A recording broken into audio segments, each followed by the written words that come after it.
Hare Krishna the immortal tale channel की ओर से मैं मनोज कुमार आप सभी का स्वागत करता हूं। तो आज हम श्रवण करेंगे पानी हाटी चीड़ा दही उत्सव के बारे में। पानी हाटी चीड़ा दही उत्सव ये कैसा उत्सव है? जी हाँ, जो गौड़ीय वैष्णव संप्रदाय के जो अनुगामी हैं, ये उनका एक अति विशेष उत्सव है।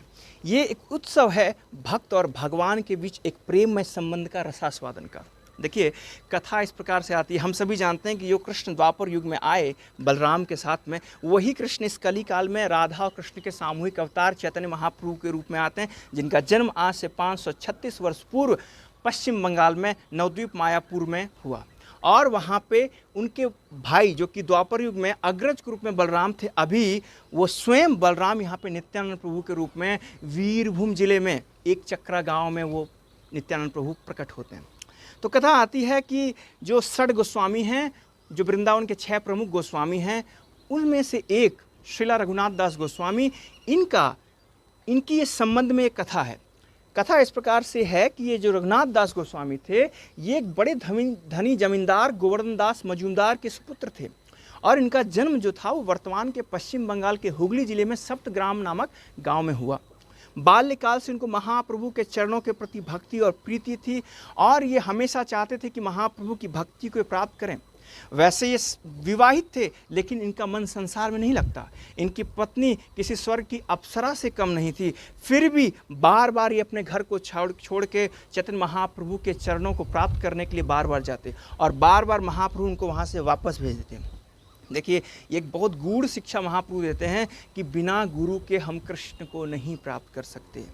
तो नित्यानंद प्रभु, इनको पता चलता है कि नित्यानंद प्रभु अपने संकीर्तन दल के साथ में वर्तमान पश्चिम बंगाल के पानीहाटी का, जहाँ पे गंगा नदी बहती है, उस गंगा नदी के तट पे नित्यानंद प्रभु संकीर्तन दल के साथ में संकीर्तन कर रहे हैं। तो ये नित्यानंद प्रभु के दर्शनों को आते हैं। और ये संकीर्तन की मैं आपको विशेषता बताऊं कि ये संकीर्तन दल पिछले 1 महीने से ज़्यादा से संकीर्तन कर रहे थे, और ये लोग नॉन स्टॉप हरिनाम संकीर्तन कर रहे थे।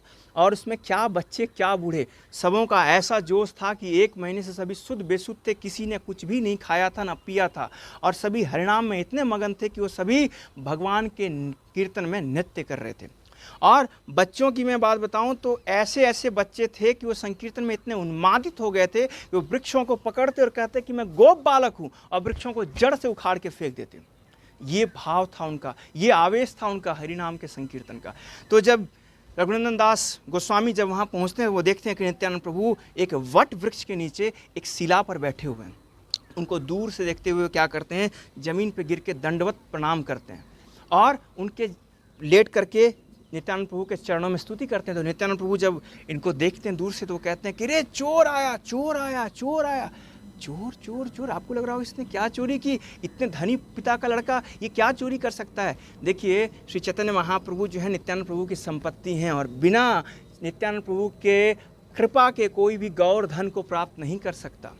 और चूंकि ये बिना भक्तों की अनुमति के, बिना नित्यानंद प्रभु को अप्रोच किए सीधे चैतन्य महाप्रभु के पास जा रहे थे, इसलिए नित्यानंद प्रभु इनको प्रेम से, जो कि बाएं दृष्टि से देखने में लग रहा है चोर चोर चोर, इनको प्रेम से इनको चोर चोर चोर कह के संबोधन करते हैं। और इनको कहते हैं कि आज चोर पकड़ा गया है, और आज मैं तुमको तुम्हारी चोरी का दंड दूंगा।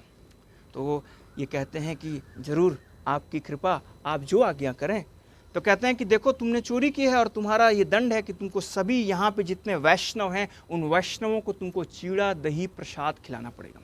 जब ये सुनते हैं तो ये धन्य धन हो जाते हैं, नृत्य करने लगते हैं, और तुरंत घोषणा हो जाती है कि आसपास के गांव में जितने भी लोगों के पास में दही, दूध, जो भी और फल, घी, कर्पूर, चीनी, जो भी सामान मटेरियल उपलब्ध था, वो सारे के सारे रघुनंदन दास गोस्वामी ने खरीद लिए, और सब जगह से मिट्टी के बर्तन आ गए। चैतन्य चरितामृत के अंत लीला के अध्याय नंबर 6 में बताया गया है, इस चूड़ा दही उत्सव में जो रेसिपी थी, जिस तरीके से उस प्रसाद को बनाया गया, उसका वर्णन है। 2 तरह से इस प्रसाद को बनाया गया। एक, चूड़े को, जिसको कि अंग्रेजी में लोग चिप्ड राइस कहते हैं, उसको दूध में भिगोया गया, और दूध कैसा, एकदम कंडेंस मिल्क, यानी कि राबड़ी में इसको भिजाया गया, और उसमें घी और जो कर्पूर जो खाने में व्यवहार होता है उसको, और चीनी, इसको भिगो करके मिला करके एक पात्र में सभी भक्तों को ये दिया गया। दूसरे पात्र में दही के साथ चूड़े को भिजाया गया, और उसमें चापा केला, बांग्लाते एक कथा है चापा केला, तो ओनली जो बंगाली पीपल वो समझ सकते हैं। चापा केला छोटा छोटा केला होता है, बहुत मीठा होता है।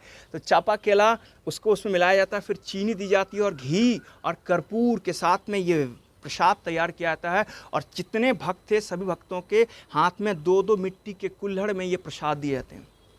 जब लोगों ने सुना, आसपास के गांव से सारे लोग इकट्ठा हो गए। चैतन्य चरितामृत में वर्णन आता है कि इतने लोग आ गए जिसकी संख्या को कोई भी गिन नहीं सकता। और आसपास में वेंडर्स आ गए विक्रय करने के लिए कि मेरा चूड़ा मेरा दही हम यहाँ पे बेचेंगे। तो रघुनंदन दास गोस्वामी ने सबों के चूड़ा दही को खरीद लिया और सबको वो प्रसाद भी खिलाया।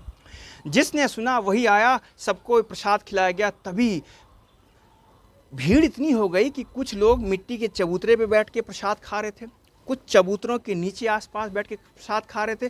कुछ जब वहाँ पे भी ओवर क्राउडेड हो गया तो कुछ गंगा के तट पे जाकर के प्रसाद खाने लगे। जब गंगा का तट भी ओवर क्राउडेड हो गया तो कुछ जल में घुटने भर पानी में खड़े होकर के प्रसाद खाने लगे। और जब पानी में भी जब ओवर क्राउडेड हो गया तो कुछ लोग जल समाधि ले लिए, अंडर वाटर जाकर के चूड़ा दही खा रहे थे। आपको ये लगेगा भला ये कैसे हो सकता है? ये ऐसा ही हुआ आज से 500 वर्ष पूर्व। और तभी नित्यानंद प्रभु वहाँ पे सभी के सामने, हालांकि इस घटना को, इस लीला को कुछ ही चुने गिने वैष्णव देख पाए, सभी की ये संज्ञान में आया नहीं। नित्यानंद प्रभु ने समाधि में वहाँ पे श्री चैतन्य महाप्रभु को बुलाया और चैतन्य महाप्रभु दैदीप्यमान रूप में वहाँ पे प्रकट हुए, स्वर्ण कांति की आभा लिए और नित्यानंद प्रभु उनको अपने हाथ से उनको चूड़ा दही प्रसाद खिलाते हैं। और इस प्रकार से रघुनाथ दास गोस्वामी को समस्त वैष्णवों का आशीर्वाद मिलता है, महाप्रभु का, नित्यानंद प्रभु का आशीर्वाद मिलता है। नित्यानंद प्रभु कहते हैं कि रघुनाथ दास गोस्वामी जाओ, अब तुम्हारा उद्धार निश्चित है। देखिए, श्रील कृष्णदास कविराज गोस्वामी जिन्होंने इस चैतन्य चरितामृत को लिखा है और श्रील प्रभुपाद जिन्होंने इस चैतन्य चरितामृत पर टीका लिखी है, इस चैतन्य चरितामृत के इस अध्याय में इस कथा का महात्म बताया गया श्लोक क्रमांक 328 में।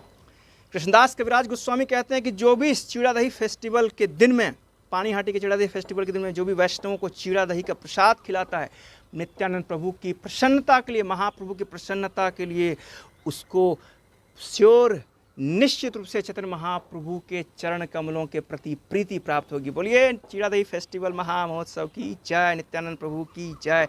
और तब से लेकर के आज तक बंगाल के पानीहाटी नामक जगह पे, जाह्नवी तट पे, गंगा का वो तट, वहाँ पे वट वृक्ष के नीचे ज्येष्ठ मास के शुक्ल पक्ष की त्रयोदशी तिथि को आज भी भक्त वहाँ पे चूड़ा दही का उत्सव मनाते हैं। और हर वर्ष इस्कॉन वहाँ पे 1 लाख लोगों को आसपास हर साल प्रसाद खिलाता है।